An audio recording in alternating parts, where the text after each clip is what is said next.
আশেপাশে হিজিবিজি আঁকে কত অঙ্ক, ফাটাকাট ফুটোকাট হিসাব অসংখ্য। ভোট এলেই রাজনীতির লোকজনেরা বুঝলেন একেবারে সুকুমার রায়ের ওই কাঠবুড়োর মতো অঙ্ক নিয়ে বসে পড়েন।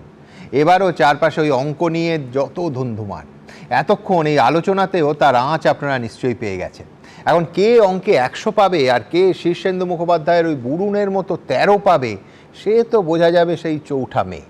তার আগে এই দড়ি টানাটানি নিয়ে অ্যানিমেশনের রসিকতার জন্য আবার অঙ্কের কেস দেবেন না প্লিজ। দেখুন,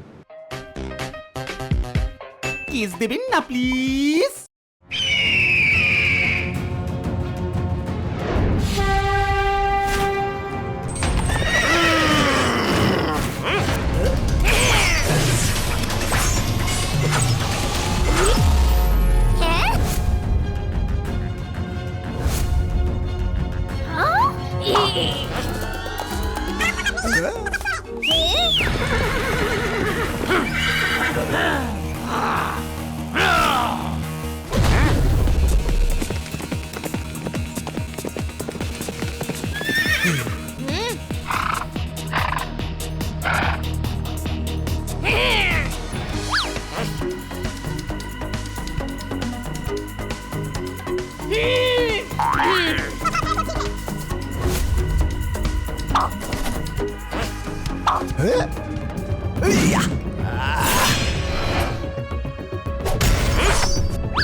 কেস দেবেন না প্লিজ।